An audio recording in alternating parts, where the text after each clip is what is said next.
Mpenzi wa Bethel Clouds TV, popote pale ulipo, ujambo na karibu kwenye siku ya leo ambapo tumekuandalia makala mapya siku ya leo. Na kabla tujaanza, na ningependa tu nikushukuru kwa sababu ya kutenga muda wako kuweza kutusikiza na ile support ambayo unatupatia kwa kusubscribe channel yetu, na tunasema endelea na share mara nyingi uwezavyo ili ujumbe huu ukaweza kufikia watu wengi. Na kila wakati nenda kwa jina Job Wamalwa, na hivi leo bado niko na mtumishi ndani ya nyumba. Tuna masuala mengi tu ambayo tunataka atuzungumzie. Karibu sana mtumishi. Hello. Unaendeleaje? Niko salama, nashukuru. Salama. Ya, karibu wiki moja hatujaonana. Lakini nimekuwa busy. Shughuli zimekuwa hapa na pale. Nimekuwa nikitembea. Nchi yetu hii, nimekuwa Afrika. Ndio. Kwa Zambia. Nimekuwa Malawi. Shughuli tu za ufalme wa mbinguni. Hayo ni mzuri kabisa. Mara mwisho nasikia ilikuwa lini? Ilikuwa Saturday. Kuna pia walikuwa wameenda, kuna wale ambao walikuwa wameenda. Ulikuwa umeenda Mount? Tulikuwa tumeenda Mount Kenya. Lakini kuna wengine walikuwa wameenda kule Ngong. Ilikuwa ni a spiritual upfront. Yani ni vita vya kiroho kupigana, ambako unafanya scaling. Unapata kuna wengine wameenda kwenye mlima huu, mwingine kwenye mlima huu, mwingine kwenye mlima huu. Lakini zote tuko coordinated, tunafanya jambo moja. Katika kuinua ule kazi ya Mungu. Okay. Na hiyo ndio kitu kile muhimu sana. Kitu ambacho sisi kama Wakristo tumekosa kukielewa. Ya kwamba Mungu hakuwa Mkristo. Ndio. Mungu hakuwa Mkristo. Mungu hakuwa Mkristo. Alikuwa na Mungu hajai kuwa Mkristo. Na sasa hii mambo ya Ukristo ilitokea wapi sasa? Mambo ya Mkristo, ya Ukristo imetokana na nani? Imetokana na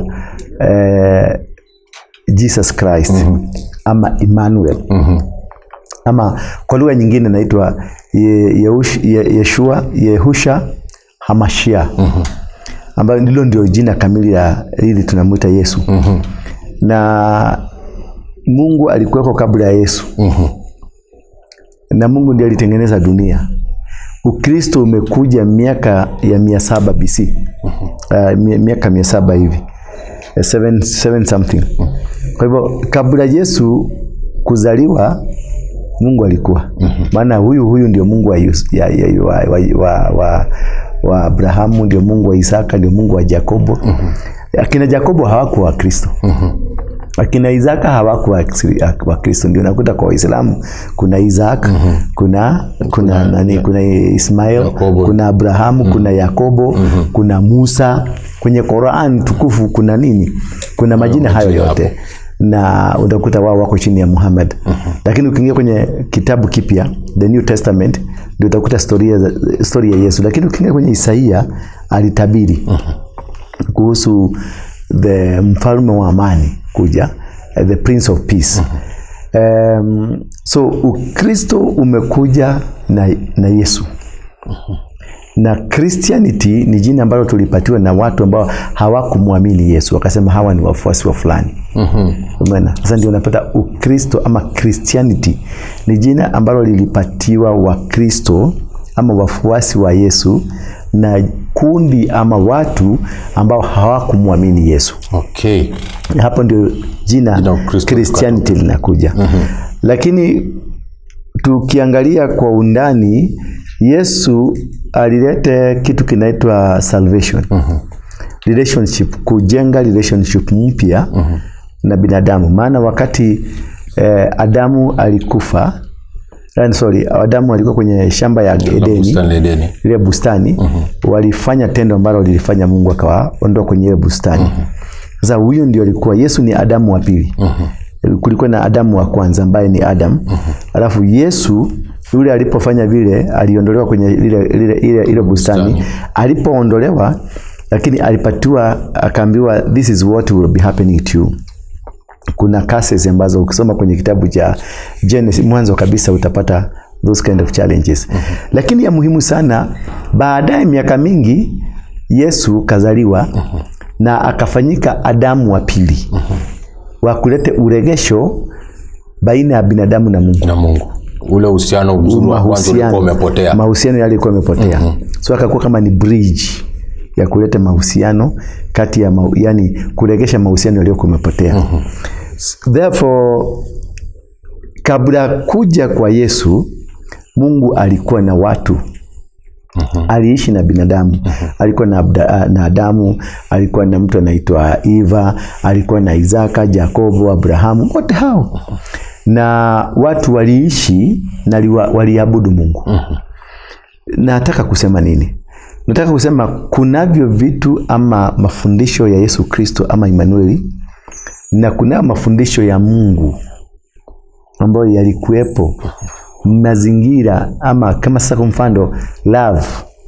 Hizo ndio zinaitwa kwa Kiingereza the principles of God. Na hizo ndio zinaitwa the principles of the kingdom. It is not the same as the salvation.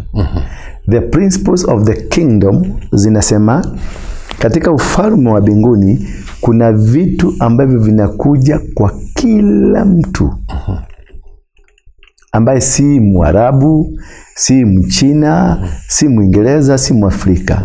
These are meant for humanity. Yani haijalishi wewe ni Mkristo, wewe ni nani, au umeokoka hujaokoka. Kuna upendo wa Mungu kwetu. Utakuja kwa kila mtu. Utakuja kwa kila mtu. Hiyo ni principle. Kile kitu ambacho kinakuja kwa Mungu kinakuja kwa kila mtu ni principle. Kama fungu la 10. Naona Wakristo wengine, mapasta wengine wanasema ati fungu la 10 lilikuwa la nani? La enzi ya nani, ya the Old Testament. Fungu la 10 ni la binadamu. Mtu anaitwa Abrahamu alitoa fungu la 10 kwa Melkizedeki. Kutoka zamani kupanda hivyo, utapata kulikuwa na kutozi wa nini? Kutolewa kwa fungu la 10. Na ni kitu ambacho kimekuwa mazao ama mavuno ya kwanza, the first fruits. Hizo ni vitu ambazo zilikuwepo hata kabla ya kuja kwa Yesu. Kwa hivyo those are the principles of the kingdom. Maana ziko na relationship ya mahusiano kati ya wewe na Mungu. Maana ni Mungu mwenyewe. Katika kitabu cha Malaki 3 tunasema kwamba nitoleeni fungu zaka na fungu zenu za 10 na malimbuko. Umeona? Hizo ziliambiwa hata ukienda kwa Wahindi, Hinduism, wanatoa. Ukienda kwa Wachina wanatoa. Ukienda kwa wachawi wanatoa. Waabudu wa shetani wanatoa. Maana shetani alikuwepo pia. Na anajua ufalme wa mbinguni unaendelezwa namna gani. Kwa hivyo utakuta watu wa dunia ambao tunawaita watu wa dunia wataenda motoni. Sasa wanajua Biblia vizuri kuliko wale watu ambao wanaenda mbinguni. Maana watu wale wanaenda mbinguni, wa Kristo wengi ni watu wajeuri, na ni watu ambao tunawaita kwa Kiingereza, lugha ya Kimombo, they are ignorant. Hawajielewi kabisa. Wamestiki kwenye kavazi kamoja. Yesu alikufa na aliondoa dhambi yote. Lakini dhambi, kuondoka kwa dhambi, kuna kitu kimoja: kusamehewa dhambi na kumjua jinsi ya kuishi na Mungu. Hizo ni vitu viwili tofauti. Unaweza kuwa umeokoka lakini haujui jinsi ya kuishi na Mungu. Haujui jinsi ya kutumia neno la Mungu likakusaidia. Haujui jinsi ya kutumia neno ambalo limeandikwa kwenye Biblia ukalitumia jinsi, kwa sababu Biblia ni manifesto ya maisha. Biblia sio chombo cha vita. Biblia sio kitu ambacho unakitumia sasa kupiga wengine kusema eti wengine lazima waokoke. Kwa hivyo unakwamilia kwenye New Testament. Biblia ni constitution ya binadamu. Imeandika kutoka mwanzo hadi Revelation, imezungumzia kuhusu Mungu anavyotaka binadamu aishi. Mipangilio ya mbinguni iko aje na mipangilio ya hapa duniani iko aje. Katika Biblia tuna commandments. Katika Biblia tuna mafundisho ya jinsi ya kufanya madhabihu, jinsi ya kufanya ibada, jinsi ya kuishi kama binadamu. Kama mwanamke unafaa kuishi hivi, kama mwanamume unafaa kuishi hivi. Mifugo yako hii ndio unafaa kukaa nayo. Mifugo ambayo inaliwa ndio hii, mifugo isiyoliwa ndio hii. Yani it is a constitution ya binadamu. Okay. Sasa mtumishi, kuzungumzia mambo na principles. Hii principle ya Mungu ina apply kwa wanadamu wote. Sasa sisi wa Kristo ni wapi tulikosea? Unapata ya kwamba hawa ambao tunaita ya kwamba ni walimwengu, wao ndio wamefanikiwa sana kushinda wa Kristo. wamefanikiwa kwa ajili wanajua kufanya application ya Biblia. Because kusoma Biblia ni tofauti na kufanya application ya Biblia ni tofauti.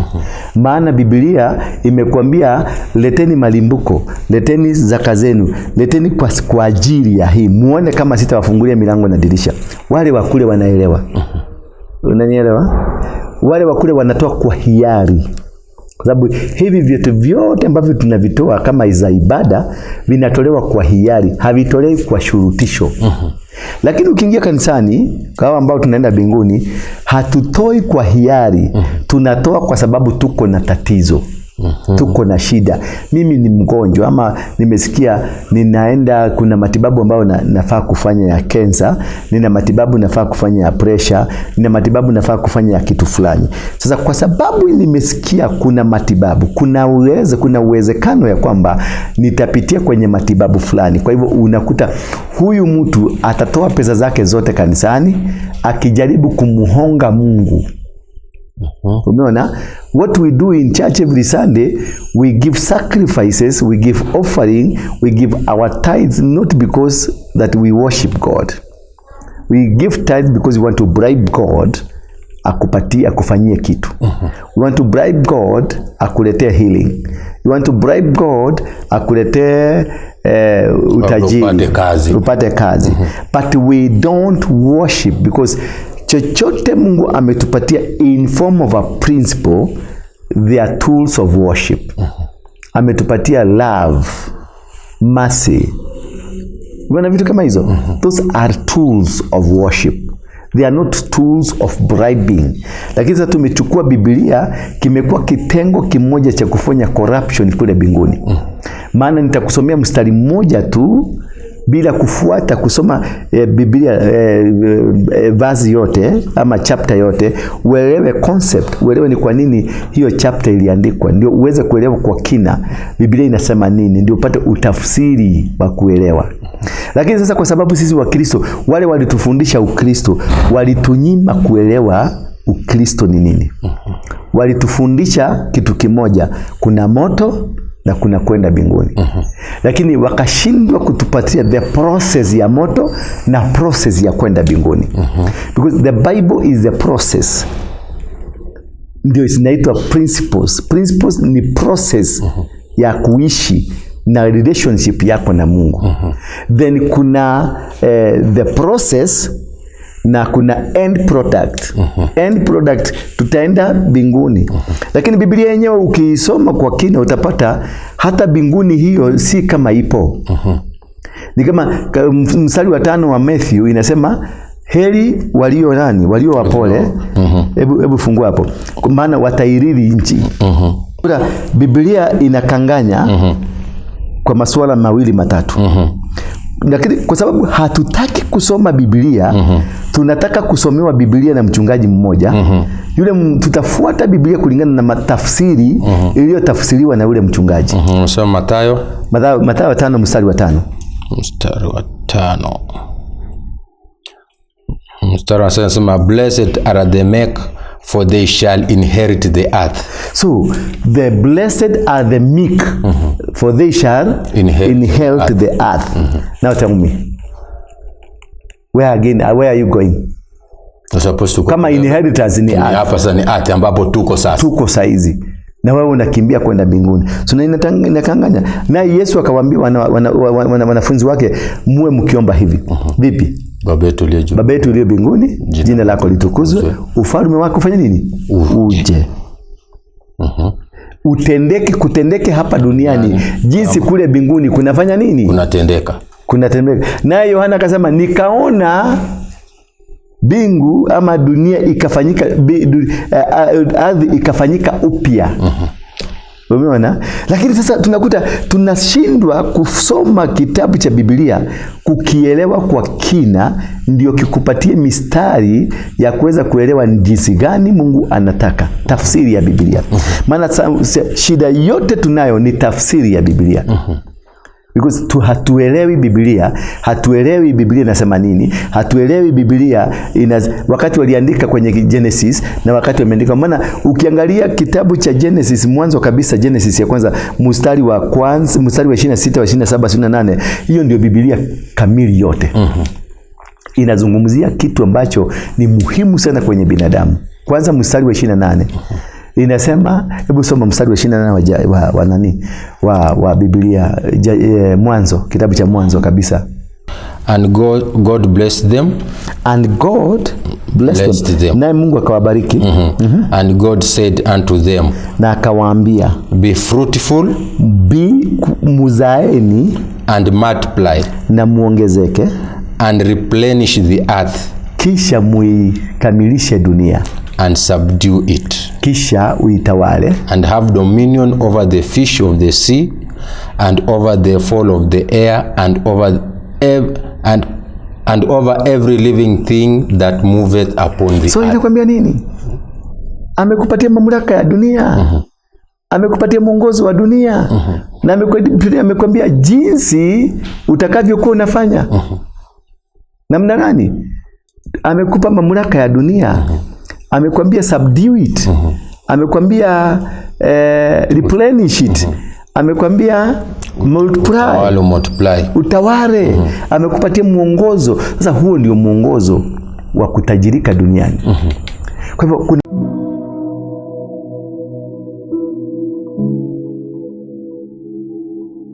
Kanisa la Crusaders for Christ chini ya Apostle Ndura wa Ruinge iliyopo jijini Nairobi wanakukaribisha kwenye ibada mbalimbali. Siku ya Jumatatu ni siku ya maombi hapa kanisani kuanzia mida ya saa 3 asubuhi hadi saa 11 jioni, na siku ya Jumanne imetengwa kwa ajili ya kuonana na Apostle moja kwa moja kuanzia mida ya saa 3 asubuhi hadi saa 11 jioni, na siku ya Jumatano ni siku ya ibada ya ukombozi kuanzia saa 5 asubuhi hadi saa 9 mchana. Siku ya Alhamisi ni siku ya kuonana na Apostle moja kwa moja kuanzia mida ya saa 3 asubuhi hadi saa 11 jioni, na siku ya Ijumaa ni siku ya maombezi hapa kanisani kuanzia saa 3 asubuhi hadi saa 11 jioni. Siku ya Jumamosi kikundi cha ibada na sifa wanakutana kwa ajili ya maombi na maandalizi ya ibada za Jumapili.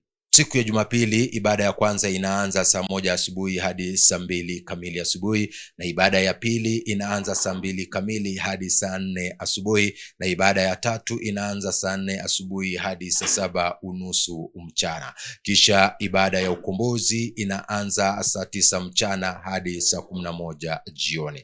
Vile vile unaweza fuatilia ibada zetu kupitia YouTube channel Bethel Clouds TV, vile vile kwenye ukurasa wetu wa Facebook The Synagogue. Kwa mawasiliano zaidi piga nambari ifuatayo 0722239555 au kwa lugha ya Kiingereza 0722239555. Kumbuka tunapatikana jijini Nairobi, Covey Plaza, Meza 9 floor, mkabala na kituo cha mabasi cha Easy Coach, Haile Selassie Avenue. Mungu akubariki unapojiandaa kuabudu nasi.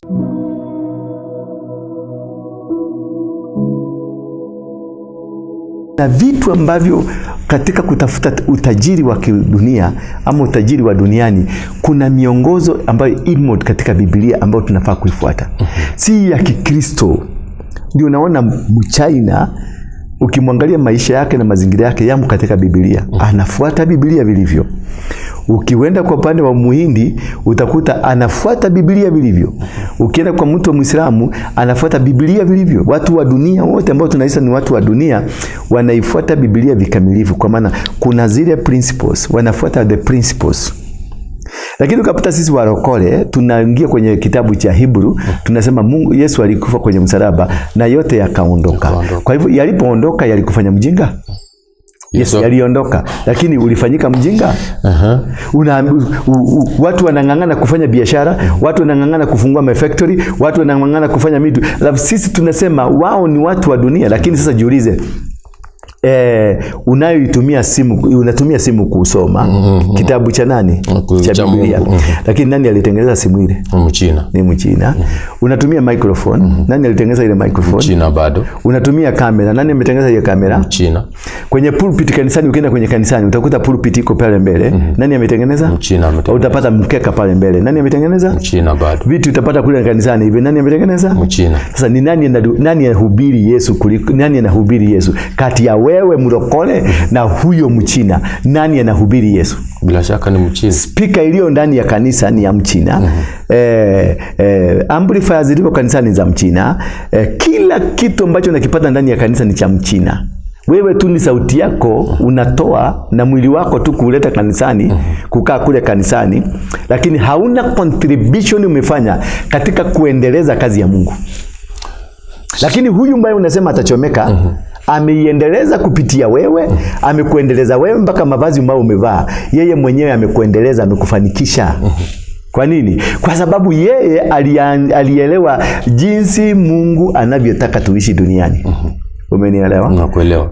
Yeye ameelewa jinsi Mungu anataka tutajirike. Alisomia to multiply, to replenish. Umeona? Multiply, replenish, subdue, dominate. Sisi tuko tu hapa dominate ni nini? Amesema to multiply. Multiply kama mtu kama McDonald ambaye anatengeneza donuts zake ama yule mwingine. Ukiangalia McDonald ametengeneza pie, meat pie. Hiyo meat pie ukiipata ukienda Amerika utaipata the same. Ukikuja Kenya utaipata the same. Ukienda South Africa utapata the same. Alitengeneza moja kisha akamultiply. Akatumia principle ya Biblia. Akajua ndio nishinde hii vita, lazima I have to subdue. Subdue nini? The market. Lazima nishinde, nikamate market kwa yangu. Kisha akafanya advertisements. Akatangaza kampuni yake, akatangaza product yake. Is it in the Bible? Yeah, subdue. Hebu turudie tena. Rudia kwanza. Hapo kwa mwanzo ka 28. And God blessed them. Hiyo kwa kwanza and God blessed them ni kumaanisha he has given you the brains. He has given you the power and capacity. He has given you a direction. He has blessed you. When you are blessed, you walk with God. So kila mtu asema tu sijui baraka ziko kwa kila mtu. Hakuna mtu hajabarikiwa. Mchina wenye kama Mchina anatengeneza TV, Mwafrika anafaa kutengeneza TV. Kama hivyo the same thing Mwingereza anafaa kutengeneza TV. Muamerika anafaa kutengeneza TV because we have a blessing, all of us. God has given us a start, kifunguo cha mwanzo cha kufungua kila kitu. You have the key to open your life, the blessing. Number 2, and God said unto them, be fruitful. Simamia hapo. Akawaambia muzalishe. Umeona? Akawaambia tufanye nini? Tuzalishe.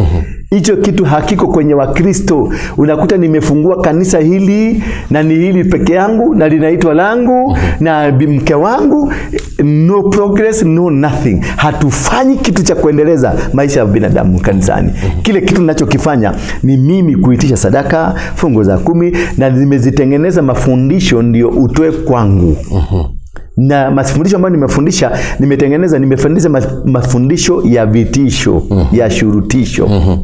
Ndio watu watoe. Nawaambia watu, msipotoa Mungu amekasirika. Msipotoa kuna hili litafanyika. Msipotoa kuna hili litenda. Kwa hivyo tunatoa kwa ajili ya kuziba pengo la vitisho.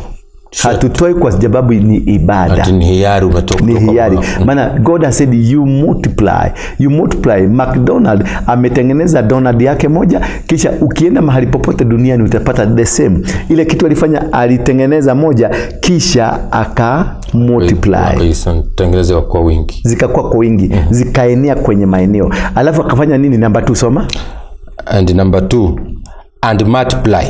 Na kumultiply akazizalisha, akaziongeza, be fruitful. Akatengeneza moja kisha akazalisha, akafanya zikuwe nyingi. Hiyo iko Biblia? Iko. McDonald anafuata Biblia? Anafuata. Bas, number 3. Number 3, replenish the earth. kisha ifanikishe, yani replenishing the earth. Sio kama utawasomea dictionary, kwa sababu wengi wataanza kusema tumeanza kutafsiri vitu zetu. Najua watu hawa dunia, wacha nikufungulia dictionary. Jina replenish,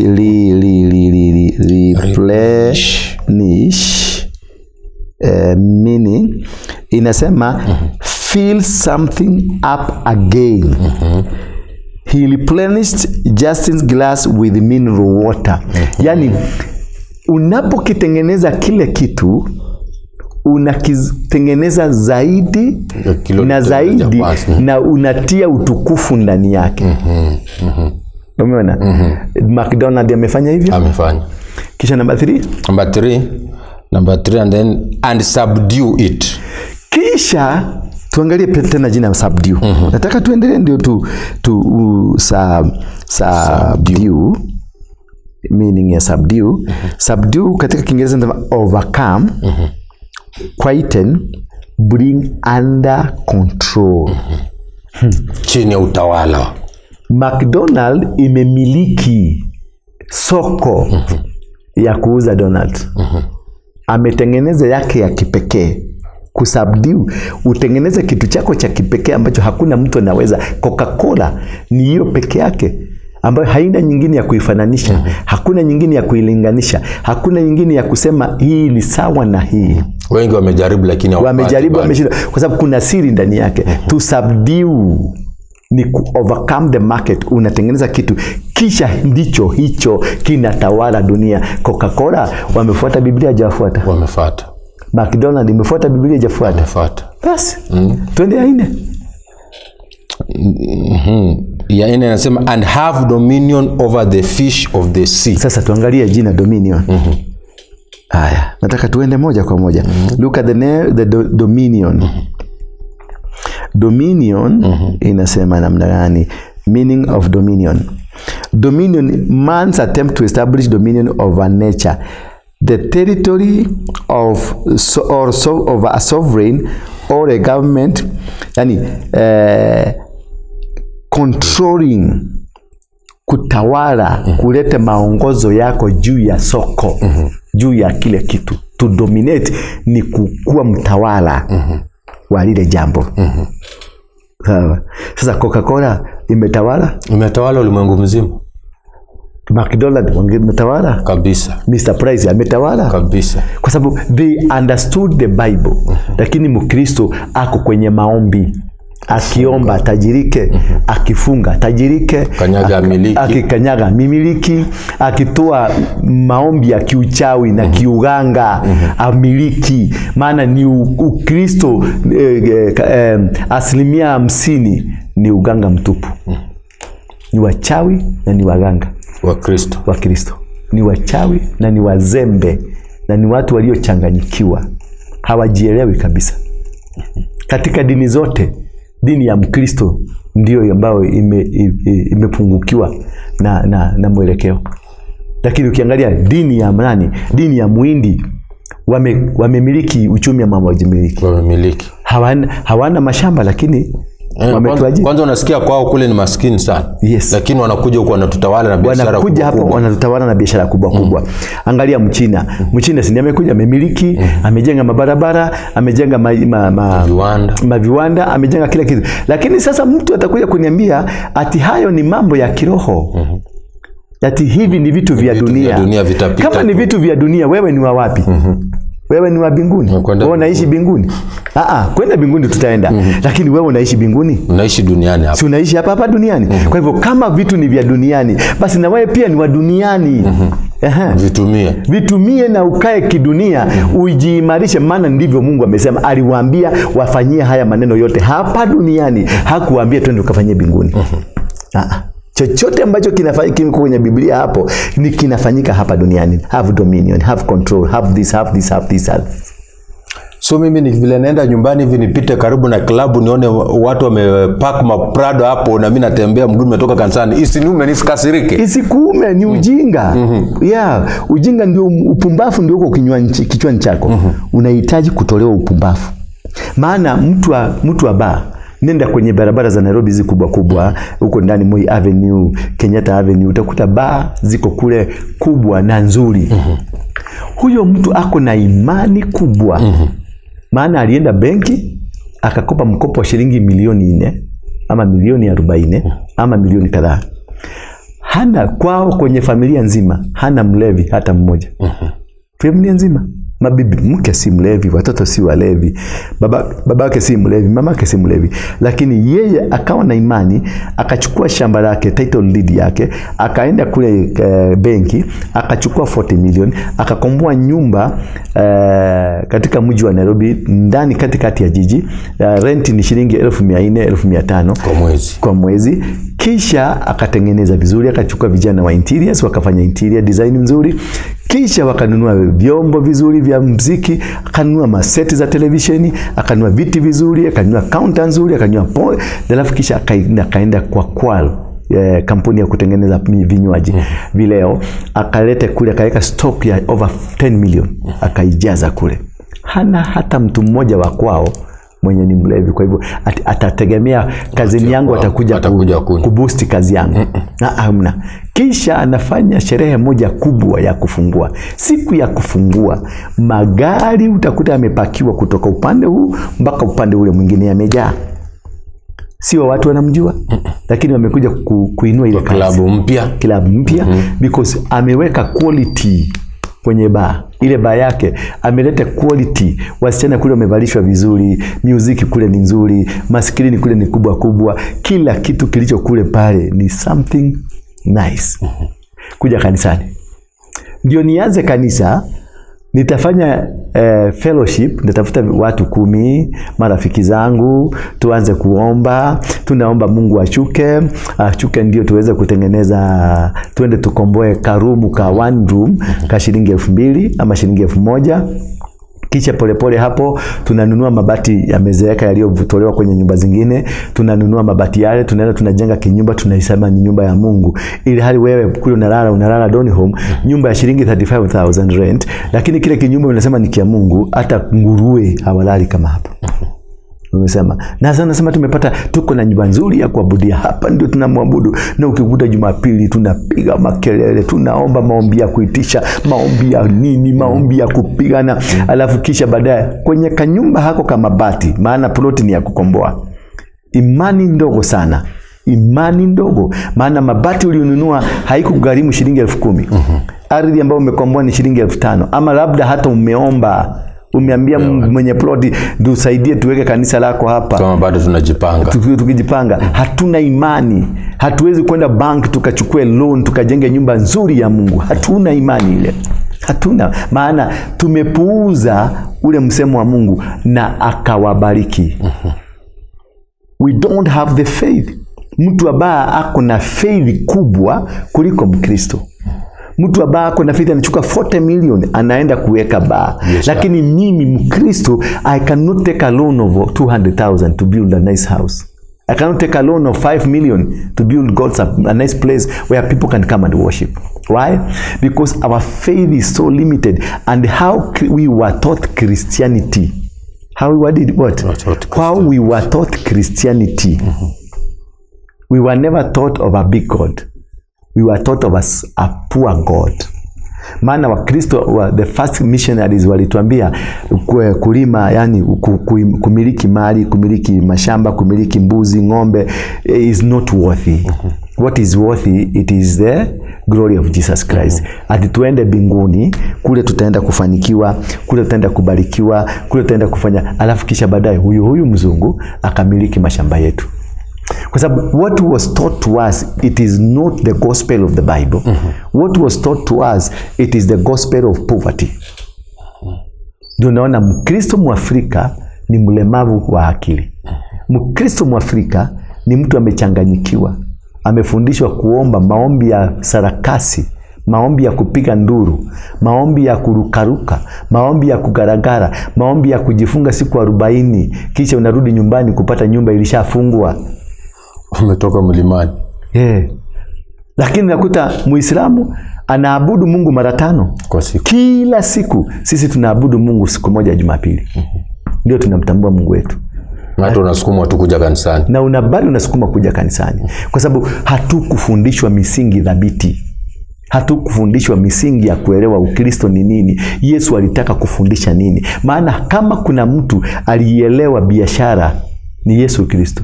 Maana wale watu wote alikuwa na wao 12. Wote ni watu walikuwa kwenye safu za kazi moja. Wengine walikuwa madaktari, wengine ni watosha ushuru, wengine ni wavuvi wa samaki. They were people with integrity, people who are professionals. Lakini sasa nikikuja hapa kanisani, siweki watu professional, naweka watu wa kupiga nduru, watu wa kunena na ndimi ambazo hauzielewi. Naweka manabii. Na unaweka ati ni manabii. Bwana asifiwe. Amina. That is what brought a lot of confusion to Christianity. Because we don't understand the principles. Principles ni tofauti na salvation. Completely. Principles are completely different from salvation. Principles are God and are for every single human being. And if you follow the principles of God, you succeed on earth. Salvation is a relationship between you and God. It's a building. You make a relationship through Jesus, from the blood of Jesus Christ. A relationship is built. But if you want to succeed on earth, you follow the principles. You follow what God instructed you. Hapo in the Genesis chapter number 1, verse number 28. That is the finish. Hapo, that's Genesis chapter number 1, verse number 28 is a complete Bible. The complete manifesto on how you need to be, how you need to live in this world, what you need to be doing, what you need not to be doing, and how you need to do it. And that is why the people of the world have captured that part of the Bible, and they have capitalized on it, and they have succeeded in it. Alafu tunawaita ni watu wa shetani. Alafu then you say these are demonic people. They are not. Na nao ndio wametuajiri tena bado. Na wao ndio wametuajiri. All people have employed us. We are working in their companies. We are driving their cars. We are working in their offices. You, the righteous people, heavenly bound people, they are all servants, subdued by the people of the earth, people who are not going to heaven. Who is a fool here? The Christians. Yes. Mtumishi, Wakristo wafanye kazi, wache ujinga. Ujinga wache. Follow the principles of the kingdom, and you will be successful. Yeah, you will win the battle. Multiply, subdue the earth, have dominion. That is all what God is calling us. Don't call the Chinese, they will not go to heaven. Who told you you were going to heaven? To do what? You're just lazy. Completely lazy. And you say you're going to heaven? Who will allow you to the gates of heaven? And the lazy how you are. Because you pray. Prayers are for those people who does not understand. You have to pray and work. You pray as you work. Not just pray. Not going out, you go for 40 nights prayers, 40 days prayers. Mungu nipatie milioni 5. At God I pray, give me 5 million. From where? He gave you. God said, I'll bless the work of your hands. So it is the hands that are given blessings of money. Then he told Ezekiel, prophesy to these dry bones. You use your mouth to prophesy. Not to, your mouth does not have any blessing of money. You will never, you pray, no money will come through your mouth. Money will come through your hand. You get me? Then he tells Joshua, wherever you will step, you shall possess. So your legs are meant for possession, to possess. Your mouth is meant to prophesy. Not to make noises in the night, in the day. You are praying for 3 good hours, 5 good hours, that you are praying. No. Go look at the people that call them intercessors. Intercessors, almost 90% of intercessors are so poor. Sure. So you ask yourself, if you are intercessing for me to become rich, and yourself you are poor, what kind of a prayer is that? Hiyo ni swali mpenzi mtazamaji kujiuliza. How can I... Wewe kuna vidonda vimejaa kwa mwili, ati wewe ni daktari unitibu mimi na umeshindwa kujitibu. Na umeshindwa kujitibu wewe mwenyewe. It does make sense. You are not blessed. When you are talking of an intercessor, that person is a gatekeeper. Ni mtu ambaye ana communicate, he communicates with God. When they are communicating with God, they are communicating with God because they know the secrets of God. And therefore, if you know the secret of God, you'll be swimming in the dominion of God. So there is nothing you can come and tell me that you are my intercessor, yet you are coming to ask for food in my house. And that is why you see in Christianity there is more witchcraft than outside there. More witches are in church in the name of Jesus Christ. More witches are Bible carriers in the name of Jesus Christ. They are carrying a Bible, but they don't understand the Bible. They want just one line, that Jesus died for us, and all these things, that Jesus died for them, so there is no need of using your brains. There is no need of walking a godly walk. There is no need of doing this. There is no need of this, because Jesus died on the cross, on the Calvary. Did Jesus die for your food? Hey, did Jesus die for that good car that you need to drive? You are a son of God. God is the owner of silver and gold. That's my father. So if I have a father who is rich, then I must be rich. Yes. So this means God is not our father. If you are poor, God is not your father. Yeah. If you say the devil is a liar, the devil does not own anything, then and you don't own anything, then that is your father. If my father is the owner of silver and gold, the owner of heavens and the earth, then I am supposed to emulate my father, eat the fruits of my father, eat the riches of my father. Yes. That's true. That's deep. Sasa tafadhali msitupige mawe. Pigani. Pigeni. Piga. Uko tayari kupiga mawe? Me, I'm driving a car. I live a nice house, which is mine. I dress nicely. I have a nice church, nice chairs, everything. I eat well because I am the son. I have a rich father. I belong to him. I'm doing exactly what he told me. He tells me go preach, but work. I have companies. I've 10 companies, from tours and travel, from real estate, you go banking, all over. I am working day and night. I have about 300 people who are I employ people. I've employed. They depend on you. They depend on me. I have given them my vision. They have interpreted the vision. They are working. Day and night, they are working. My company is 24/7, working day and night. I don't rely on my preaching because I know I'm not supposed to take a penny from the preaching. I'm only supposed to come and worship my God because He is God. Not because of what He has given me, because He is God. Why? Because He has given me power to dominate, power to subdue, power to multiply, power to replenish. I got it. And he has told me. And he blessed me. I am a blessed man. So go through your stones. Lucia. I'm waiting for you. Lucia. Me, I'm eating well. Yes. Hata mimi mpenzi mtazamaji, baba yangu ni tajiri. Kama ni masikini, baba yako ni shetani. Hawa tu bado wanataka kutupia mawe hao. Warushe. Wapatia namba ya simu ndio wapande, andika message, andika piga moja kwa moja kwa sababu nataka tungangane na wewe. Uniambie ni kwa nini God has said. Usome mstari wa 28 peke yake, wacha Biblia nyingine yote. Soma tu mstari wa 28 upate akili ya kutafuta pesa. Pesa ni akili. Na akili ni kutokana na baraka za Mungu. Namba yangu ni 0722 239 555.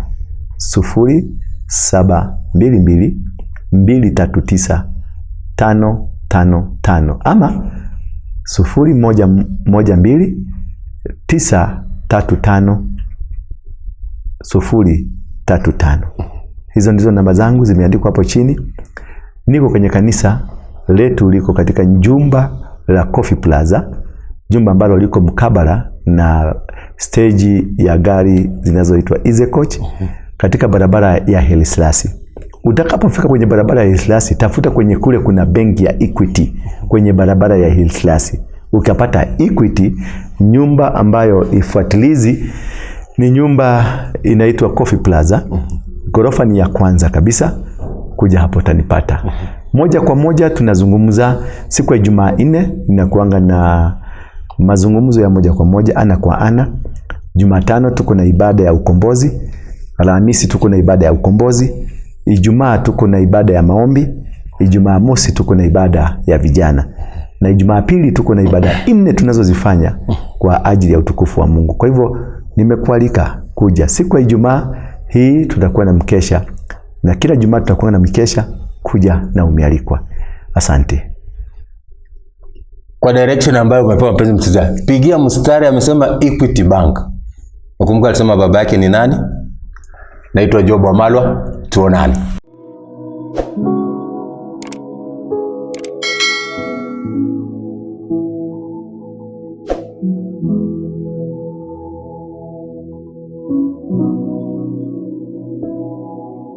Thank you.